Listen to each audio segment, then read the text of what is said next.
Hey, it's Rob from Wheelworks Bike Shop in Dublin. Today we're going to look at a couple of Madones. These guys are all SLRs and Project 1s.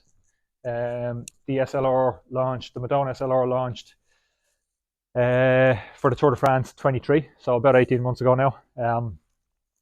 They've launched an SL version, which is a step down from it. It's got a 500 series carbon frame instead of 800. It's got a different cockpit setup. And it has the Elite 50 wheels instead of the Pros. So we'll run through the spec and let you have a look at it. This is the matte carbon, so matte black carbon with white logos, silver Madone details. So the frame is identical from the SL to the SLR in terms of the shape. You still have the ISOFlow cutout hole in the frame with the funky shape here.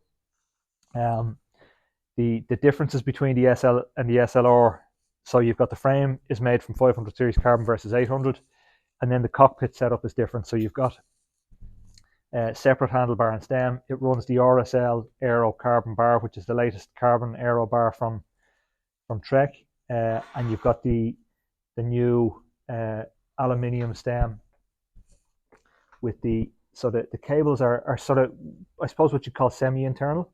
They pop out of the bar and they pop inside of this cover here, but that cover comes off, so it's very easy to adjust stem length and change the setting when we're doing a fitting, as opposed to having a completely internal one-piece setup like you have on the Madone, where you need to change the entire cockpit.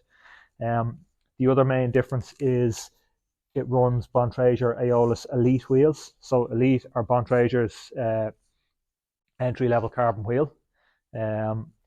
The SLR will run either Pros or RSL, which is the mid-range or the top of the range wheel. This one is 105 Di2, so Shimano's new 105 12-speed Di2, and that's the main spec differences between it.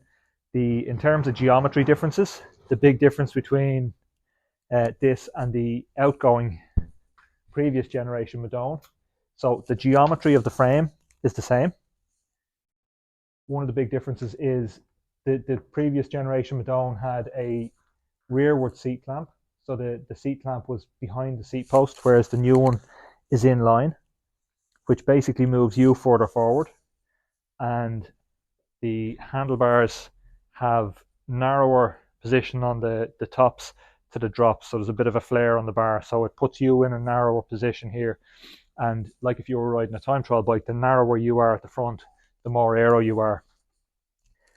As your hips come forward on the upright seat post, it allows you to get slightly lower at the front while keeping your hip angle open. So it's reducing your height, rotating you further forward on the bike, similar to the position that you get on a TT or a tri bike.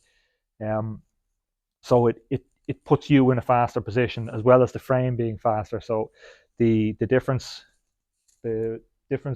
between the outgoing generation Madone and the new one over 40k was about a minute, and then you can add into that the gains of getting yourself into a much more aero position. So that's the SL6 in the black, and that's our first run through for the day.